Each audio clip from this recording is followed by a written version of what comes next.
Hello there, Commonwealth from here. The Game Awards 2023, a night that resulted in only one reward to Zelda. Same amount as Super Mario Bros. Wonder and Pikmin 4.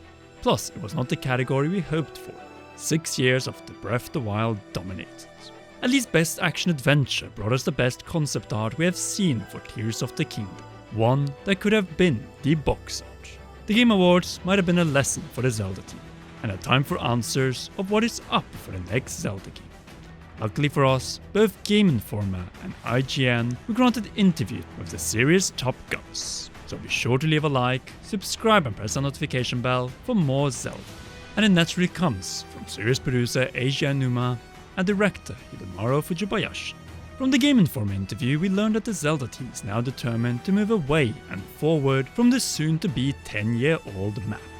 But it is the IGN interview that carries the most spice about what the new world and experience will contain, since there's a clear intention to create a whole new world to set it apart from the one we've been playing in for soon-to-be 7 years. But even then, producer Aonuma-san is convinced that staying with the open-air, non-linear format is the way to go. Stating even quote about the old formula, "I do think we as people have a tendency to want the thing that we don't currently have. There's a bit of grass is greener mentality. But I also think that with the freedom players have in the more recent games in the series, there still is a set path. It just happens to be the path that they choose. So I think that it is one thing I kind of like to remind myself about the current games that we are making.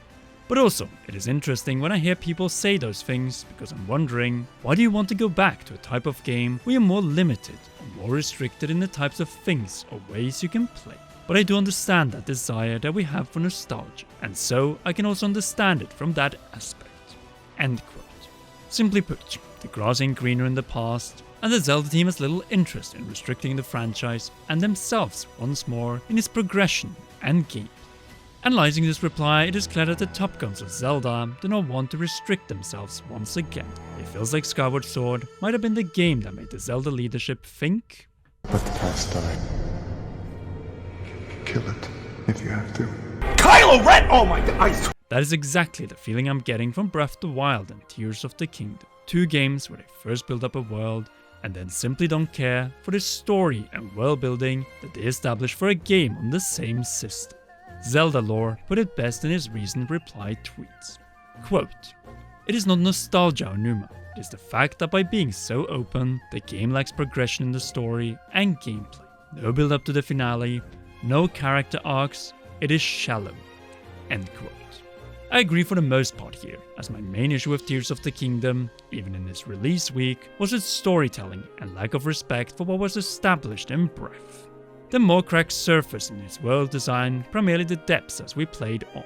At least they had some great intentional highlights, and that included dungeon and boss variety. In the same IGN interview, Mr. Aonuma and Mr. Fujibayashi agreed that restoring some of the traditional dungeon formula was the right move for Tears of the Kingdom. Quote producer Aonuma, "Our intention with Tears of the Kingdom, as you mentioned, was to put a bit more density and thoughtfulness into the design of the dungeons in the game. I mean, when we think of Breath of the Wild, one of our guiding principles was to rethink the conventions of the series, and that applied to our thinking about dungeons as well. So we kind of broke apart our previous assumptions about the way we've made dungeons so far with that game. And I think the result was a simpler approach that you saw in dungeons in that game. But then we did hear the desire from fans for a bit more of a designed dungeon, and that led to our approach to dungeons for Tears of the Kingdom. And so as we proceed, whenever we're making a game, we look back at our past and then consider where we are now with the freedom that we give the player in these games." End quote.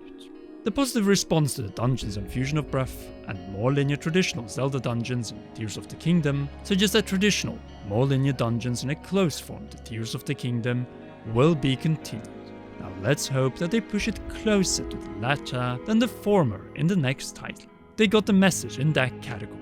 One thing, however, that they didn't go with was making the distant past more interactive. That is to say, that it was only portrayed in pre-rendered cutscenes. The reason behind this is simple. Zelda wasn't playable. But in the same IGN interview, producer Aonuma is more open to the idea of playing the title character. Quote, "It is interesting when you think about the name of the series, The Legend of Zelda. but Link is always the main character. Zelda's always been involved, and they have a relationship and their own rules in each of the games. But it is true that I think there's always room for thinking about this type of thing and Zelda's role. There may be some sort of possibility for something like that, in that case referencing playability, in the future. End quote. Playable Princess Zelda, hopefully next time. But what a missed opportunity this time. Not only for her, but for us to experience and see more of the Kingdom of Hyrule's founding era and struggles in the distant past. The same goes sadly also for the story and the overarching timeline. A creation of Nintendo and the Zelda team that they have abandoned in favor of individual unconnected stories. And producer Aonuma believes that that is a good thing. Quote, "This is a series that really lends itself well to each person playing, and thinking back and interpreting the story elements in their own way. We have these major players in each game, with Zelda and Ganon and Link, and they each surface and play their roles in potentially slightly different ways in each title. But personally, I don't like to put too much stock in the chronology of this series, because from a design perspective, that kind of boxes in and limits where we're able to take the story as we continue making games in the series. And so, I do think it is something that is best for people to interpret on their own." End quote. The restrictions placed by the timeline on the Zelda team is something that we have brought up in past videos. It is quite simple actually. We fans love it and are passionate about it, but for the Zelda team, an overarching timeline is a source of concern when developing new games. And with the point of view presented by producer Aonuma and director Fujibayashi for several interviews, it is clear that the best thing forward for the Zelda franchise is to simply avoid sequels and reusing of maps when there's little to no story connection, or more so recognition of the events of the previous game and definitely past games in the series.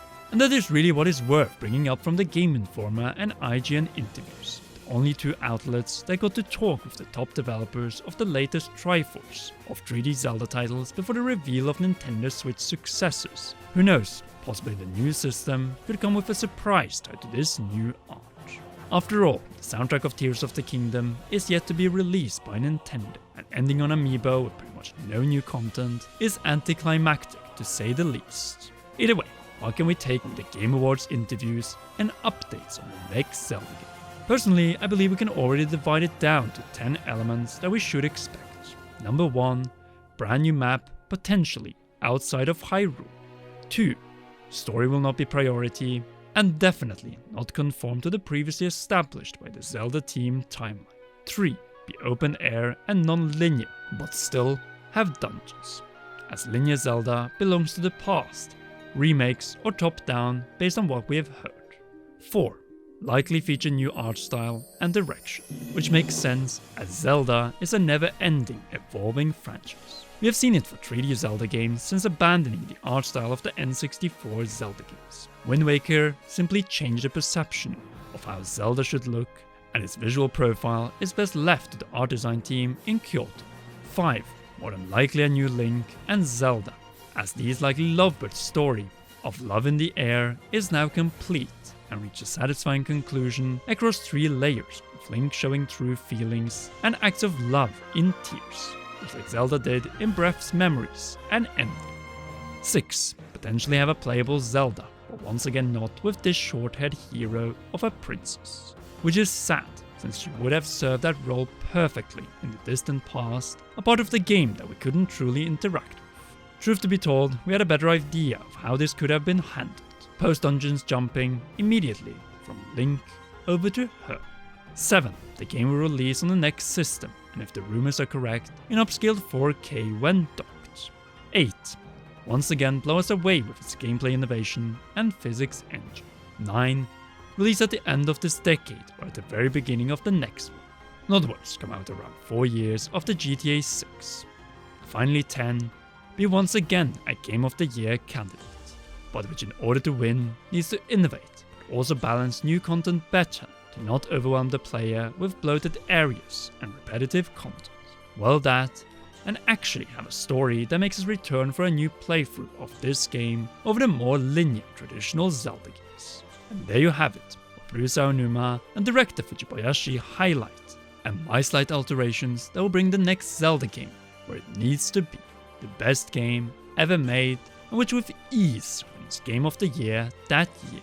What do you think about the replies and answers provided through these 2 interviews? Have the Top Guns of The Legend of Zelda made it clear how they could once again win Game of the Year without any questions, or have they created more doubts?